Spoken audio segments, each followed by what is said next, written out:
as it was in the days of Noah, so the coming of the Son of Man will also be. Ituloy ko na po pala, hanggang 39 po pala to. For as in the days that were before the flood, they were eating and drinking, marrying and giving in marriage, until the day that Noah went into the ark, and did not know what would happen until the flood came, and took them all away, so the coming of the Son of Man will also be. So, nagbigay po ng comparison po dito kung kailan yung pagbabalik. Hindi po kasi nagbibigay ng exact date, kung mapapansin niyo po. Pero kung wala man pong exact date, pero mapapansin po natin, ay sure naman po nagbibigay ng sign ng Panginoon. So, isa po ito sa mga sign na babalik siya sa panahon na parang ganun sa mga panahon ni Noah. So, ano po ba yung panahon ni Noah nun? Ang panahon po ni Noah kasi ang mga tao, mga corrupt, Sama.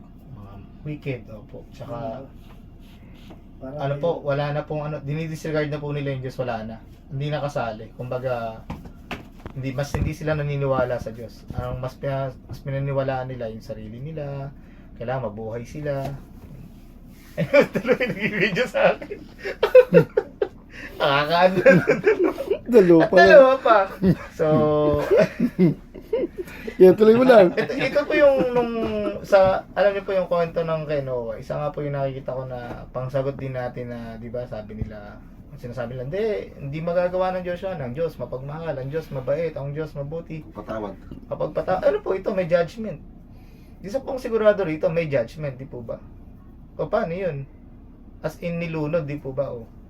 So, may warning po lagi ang Panginoon, pero ang mabuti, ang kainaman po dito, ang Panginoon, lagi siyang naghahanap ng favor. Taong matino na kumikilala pa sa Diyos. And thankfully po, at natagpuan niya po si Noah. Hindi ko lang po sure tinitingnan ko rin yung story na yun, kung si Noah nga lang ba ang panahon na yun. Si Noah lang po binanggit, ano po, Pastor? So, Yung mga baka, nauna pa si Enoch. hindi po, nung yung panahon na nga po na yun, Opo. si Noah. Yung panahon na yun, yun na, wala po, na. si Noah nga po ang So, sa mga susunod pong sinasabi niya sa ng pagbabalik, wala pong exact date pero sabi nga ni bro, ngayong nabasa na natin to, nalaman na natin to, eto na, pinahayag na sa atin, nababasa na natin yung Bible, malaya na po natin binabasa. At alam na natin, may pagbabalik, babalik po ang Panginoon. Tama po. At may judgment din po na naghihintay. Sabi nga ni bro, paano tayo naghahanda? Ang totoo pong paghahanda, hindi naman po yung paghahanda na tayo lang sarili lang natin Ang paghahanda po, ililigtas mo lang ba yung sarili mo? Di po ba kung sakaling may disaster na darating, ano po ba ang gusto nating mangyari? As much as possible, uunahin natin yung pamilya natin. At as much as possible, kung may disaster, may kasama tayong maliligtas, mas marami, mas magiging masaya po tayo. Di po ba? Ganun ang gusto nila Wala naman po na, may disaster. Alam ko na, ako lang, ligtas ko yung sarili ko. Hindi po, di ba? At kung may disaster, dapat hangga't maaari, pinapaalam po natin talaga na may darating na disaster. So bilang mga Kristiyano, tayo po ay niligtas ng Panginoon. Tayo po ay nabatid na po natin yan, nalaman na po natin ngayon yan. Nalulungkot nga po ako minsan, nakikita ko, sabi ko, parang ito na nga yata, hindi pa ba ito yung panahon ni Noah? Parang, alam niyo po, napaka-toxic po talaga yung Facebook, yung social media. Kasi pinasok na po namin yung TikTok, pinasok na namin yung Facebook. Dahil kailangan namin magpapansin at para may mag-enroll kasi nandun yung kliyente namin Kailangan makita Ngayon, nakikita ko nga po. Ang tao, tama nga po, papasama ng papasama. Ang tao, lahat gagawin, kumita ng pera, makinabang, sumikat, lahat po yung ganyan. Grabe, wala na. Wala nang sinasabing, kadugo ko yan hindi ko dapat, hindi. Wala nang ganon. Wala nang gano'n, kamag-anak ko yan, kapatid ko yan. Hindi, kita nyo nga po, Marcos to Marcos. Ewan lang po kung totoong magkapatid nga. Pero napakatindi. Kung sakali man po, ang reason nila ay power or kayamanan, grabe naman kapatid mo, di ba? Panganay ka. Gaganon na may kapatid mo. Ang tao po ay talagang papasama ng papasama, gaya na sinabi ni Pastor kanina. Wala talagang cure, wala talagang hope. Kumbaga sa sa tabulok ng pabulok. So, isa na lang po ang kailangan nating panghawakan po talaga, yung pangako po ng Panginoon sa atin. Ang nakakalungkot nga po kasi, kita nyo, aware tayo, alam natin. Pero, kumusta po yung mga, di ba? Minsan nga, andun ako sa office, tinitingnan ko yung mga tao ko eh. Hindi, kababata ng mga tuka ako. Alam lang nila, ganito. Yung isang iglesia nga, gusto ko nang kunin eh. Sigurado ka ba ako sa ano? Hindi ko na nga pumakan eh. Baka ma-offend ko muna eh. Naalalayan ko muna at mga bago eh. Yung isa po, pasto na ako, ikentuhan ko yung isa. Eh, sabi ko, hindi eh. May mga tanong nga po ako sa Bible eh. Sige ka mo. Magkaroon ka ng tanong. Kunin mo. Pag susunod ako natin, i-ready mo. Kalimutan ko na po kasi parang may mga tanong siya sa buhay siguro or sa Bible na parang nagda-doubt siya. Eh sige ka, magtanong ka. Tapos binasahan ko nga, pinakitaan ko sa Revelation. Kasi bawal po ang Bible sa kanila, totoo lang. Hindi, yung isa po Catholic. Yung iglesia ang maingat ako. Bawal po sila. Oo, sa iglesia kasi yung Catholic masarap kwentuhan eh, malaya eh. Mm. Ang iglesia po ang mahirap eh. Bawal po sila. Sarado. Sarado yun. Para sa kanila kasi, ay hindi ko kasi trabaho yan na magbasa at magpaliwanag o intindi. May ano yan. May kanya-kanyang duty at function sa amin yan. Hindi ko yan. Parang katawan ng tao. Ganun po yung paliwanag nila eh. Parang katawan ng tao. Ang kamay para dito. Ang paa para nga po dito. yung ganong katiwiran. Kaya nga sila, pag sinabihan mo, dapat alam mo yan. Hindi ko yan, hindi ko yan trabaho. Ganun sa kanila. Kaya sabi ko, tabi na talaga ako ng binulog. Logic logic. May logic. Ito rin po, ginagamit din po ng iglesia. Sabi nga ng iglesia, nakabalot sa hiwa. Tingnan nyo, Eka, naligtas yung mga nasa art. Pero sabi po ni Pastor kanina, tama, yung Titanic versus yung... Sabi ko nga, alam niyo po, pinag-isipan ko rin, kahoy yan.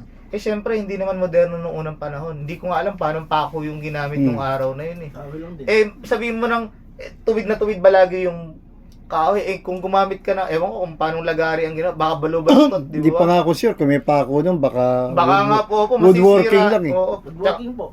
O kaya po, Sa- paano kung may butas yun? 40 days yun, lulubog yun.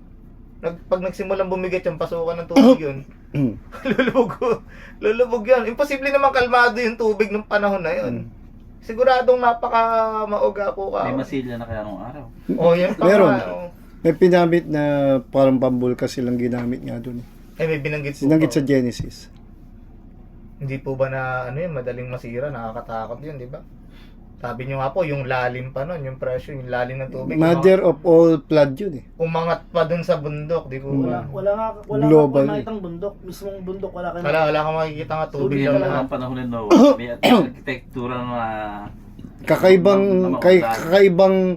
una pa rin yung kay yung Twister ba yung sa yung pelikula Twister ako, may pala. Twister ba yung sa dagat yung bumali-baliktad yung kanilang na walang natirang nabuhay dahil sa bagyo yung sa Eye of the Storm. Eye of the Storm yata title no? Hindi ko na po napanood. Yung kaya pag sabing mata tahimik pero hindi ibig sabihin wala ng bagyo pero pagbalik ng bagyo balik na naman kaya parang wala natira sa ng buhay doon eh. Just imagine mo yun, sabi ko nga. Yan, di ba sabi ko, paano kayo nakasurvive si Noah dito kung wala yung kamay ng Diyos? Kasi kakaiba yun eh. Opo, ano nga. Ay, yung kinatatakutan ng mga mariners, yung mga lugar na matitindi yung karagatan, na nakakaranas tapos may bagyo. Wala Mas pa mauga yun, yung wala mauga. pa ng bagyo eh. Di ba, ang lalakas na ng alon eh, malabinding. Mauga. How much more kung may bagyo ka sa salubungin? Yun nga po. So, tinitingnan nga po natin na yung panahon po. Yung panahon po natin ngayon, parang mas naniniwala pa ang tao ngayon sa science, sa evolution, kaysa dun sa creation. Tapos naman po, merong iba naman na nagsasabi, hindi, niniwala kami sa Diyos. Pero, pag kinamo naman, wala rin naman alam, hindi rin naman nila, tapos yung buhay din naman, ganun din. Pero po isa pa, yung nangangaral pa eh. Tapos nagmumura pa, PIA, gumaganon pa eh. Sino ba yun? Yung lalaki? Na Soriana? Hindi siya eh. PIA ka mo. Hindi mo na kung tatak ng religion? Hindi po siya religion eh. Ano lang po siya, nagla-live lang. Nagbuwan ka lang. May mga tattoo sa katawan? May ganun po, opo. Oo, mayroong mga ganun nga, na kala mo, puro sa Bible. Tapos may habang. Pero nagmumura. May mga Pinabasa ko po yung na- comment. Pinabasa ko. Comment po kasi tinitingnan ko. Yung kung may maniniwala or kan. Ang dami po. Marami. Sabi ko, bulag na bulag ka. Marami ngayon. Yun yung nakakatakot nga ngayon na pinakikinggan ng mga tao. Kakalungkot ka. Naturo ang Bible pero nagmumura, tas may mga tattoo. Nagbabanggit po. Meron Tapos, mga Amerikano, Ano po siya, nagbibigay siya may ng Pilipino, pangalan. may mga Amerikano. Meron ako na-encounter na ganun. Mababok na payat. Hindi masyadong pa. Parang Muslim na. Hindi siya Muslim. Sa Amerika, may rami ring nakakatakot na ganun. Yung iba seminar type, iba naman nagpipreach, pero kulang na lang talaga. Nakakapangilabot talaga. So tama nga po nga rin yung Bakit? binanggit dito na marami talagang manlilin lang, marami talagang Maliligaw. maliligaw. Ang kailangan lang po talaga natin, napaka-bless po natin. Alam niyo po yun. Maaring may mabasa natin yung Bible. Ang dami po yun, may nakakabasa ng Bible. Pero bakit tayo po yung nabuksan yung puso, nabuksan yung Holy Spirit po yung kumausap sa atin, di po ba? Pwede namang kinausap tayo ng iglesia, tapos bigla tayo kinausap. Inisip ko yun eh. Malapit na ako sa pa-born again po ako noon eh, parang born again kaya ako. Hindi, sa kanila ka, saradong kami ang Hindi, hinirang kami ang Yun nga po, Pastor Sila eh. yung tunay. Inisip ko nga, sabi ko, mga bakit- success, sila rin, sabi sila yung tunay. nakailang attend na po ako sa iglesia. Sabi ko, wala talaga akong naramdaman. Nothing but, believe talaga ako sa disiplina po talaga. Pero, wala po talagang parang, ito na yata yung tao. Walang ganun eh. Wala. Parang, ang pakiramdam ko, para ako nasa, yung pagsabay-sabay, opo, siya nga po. Kilabot naman ako. Parang kinikilabutan pa ako eh. Yung sabay-sabay sila, yung mga tapos nakapikit pa eh. Nakapikit eh kasi katabi ko yung classmate ko, in-invite kami. Inimbitahan kami, nakadalawang beses ako noon, naka-attend pa ako sa kasal. Ganon sila. Opo. Sabay. Ba't alam nilang ganon? Kako, tapos sabay-sabay. Para ako nasa, kulang na lang mag-ganon. Kapag sila may tono. Ganon nga. Tapos lagi niya sinasabi. Tapos parang tula. Yung namin eka na yan, minsan na yan. Pag na-late eka ng 5 minuto lang yan. 5 minuto lang, tatanggalin na eka yan sa lokal, bla bla bla, ganun. Tatanggalin na po, 5 minuto lang na mali. Kailangan na eka, bago yung oras, yung time nandyan na yan. Tapos saktong-saktong araw pong oras, sinasara talaga. Kung 6 PM mag-start, 6 PM sasara na yan. Tapos, ang banat po doon, nung nakinig ako noon, Noah's Ark. Speaking, Noah's Ark. Ang logic po nila, tingnan nyo yung mga pumasok sa Noah's Ark, sa arko. Sila yung ligtas. Ligtas. Yung hindi pumasok, hindi ligtas. Pasok sa iglesia po, parang gano'n. Ganon. Kaya, Ang pintuan nga eh. Tapos Yung meron sila, pintuan. di ba, may lamay isang ganon. Tapos, may mga nakaganon, mga iba-ibang mga Bible. Iba-iba. O, babasahin ko to, sa Katoliko Lamsa. to. Ikaw may hindi, sa Katoliko pa nga po eh. Tinitira Meron pa sa Katoliko. yung lamsa, yung pinakamatandang Bible. Katoliko po yung tinitira nila. Ito Bible to ng Katolika. Binasa ko dyan. Ano sabi dyan? Romans, magsipagbatian kayo ng banal na halik ng iglesia. Lalakas pa iglesia yun, lalakas pa yun. Pag word na iglesia, ganun po. Ano po ako nun? Wala pa po ako. Wala pa. Lang ako. Sabi ko, tas wala po akong alam. Hindi ko mabanatan nga yung classmate. Siya sana isinolvin ko. Sinosolvin po ako kasi dalawa kami ni Joel. So wala. Kaya sabi ko, napakaraming religion, napakaraming peke, napakaraming manlilinlang, napakapalad ko ako kasi isipin nyo, nung dito pala ako mapupunta sa tama pala. Kasi inaaral ko rin po kasi tinitingnan ko rin po talaga. Mapansin nyo nga po, basta diba nung basa rin ako ng basa.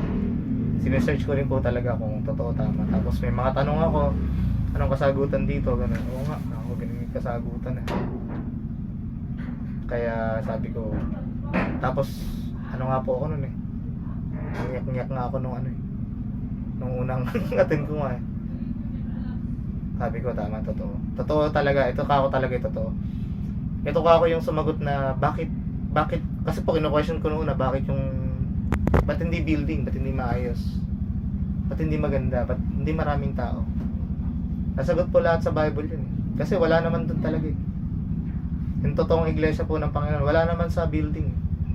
Wala naman sa dami ng followers o sa dami ng mga tao nandun. Sabi nga ni Pastor, kanina nga po, sinabi niyo nga po na dalawa lang yan para malaman yung doktrina. Kung totoo yan, tingnan mo yung doktrina ng kung ano man yung aaniban mo na yan. Yung katuruan, tingnan mo yung katuruan, yung doktrina. Pangalawa, tingnan nyo yung buhay ng mga nandyan. Pag ang buhay niyan, ganun pa rin, malala pa rin, hindi holy living, hindi yan totoo. So, yun po. Yun lang po ang pinaka-summary po sa akin. na yung Sama na yung lang yung yung ano po pala yung kahandaan po natin. Dapat hindi naghahanda po tayo hindi lang para sa sarili natin. Na, Hindi siyempre para din sa mga taong Brad, chill lang eh. taong nakapalibot po sa atin, di ba? Kumbaga, kailan tayo kikilos? Sipin ko, iniisip ko, ano ba, pag malabo na ba yung mata natin or mahina na. Basta po ako po lagi, napaka-thankful ko po sa Diyos kasi napakarami pong sa panahon po natin ngayon ay napakalala po talaga. Wala po talagang hope. Wala. Sa bansa pa lang natin na to, malala na. Pag-asa. Wala. Kahit taga-barangay pag-asa tayo, walang pag-asa. Malala po, mga politiko. Kanya-kanya po ang buhay ngayon eh. Yung mga nasa taas natin, kanya-kanya sila eh. Kung saan sila... Kanya-kanyang subi. Oo, kung saan sila mag-gain, di ba? Power. Ano, di ba? Pero alam niyo, sabi ko nga, kung mga, ito, magiging mga talagang totoong Kristyano to, takot yan. Mararamdaman nila, oy, hindi lang pera. Hindi lang yan. Anin ko yan. Wala naman yan eh. Sabi nga po, di ba? Ang Ang ganda yung kay Libiste, nakikita. Totoo ba yun? Ginagawa niya. Meron siya pamasko. Sino po ba Kaya sa mga kabataan, parang Batangas ba yun? Akala ko pa sa tuloy po natin yung sa mga O, pamilya, yung magkapamilya. pag-create, mabudget yan eh. Ngayong Christmas. Happy Yung kay Biko. Merry Christmas. Kay Biko. Nabati na Merry Christmas. Kay Biko, pag namigay ang Pasig, naku, pang pamasko. Nga, marami nga. Nakaka-receive po ba kayo? Sila, doon. Sila, yung mga taga-Pasig. Maganda yung... Magandang araw po. Madami. Mga... Ang binas, yung ano, yung binas ngayon yung 500 lang daw kasi i-viral ngayon yung secretary. Si Buena. Kasya naman po talaga. Cut nyo na po. $500? End na po ako. Alas kaldo. Sorry, cut. Yung 500 lang. Panghanda na. Kasya naman po talaga. Depende kung ano. Ano sa? Cut ko na. Sabi,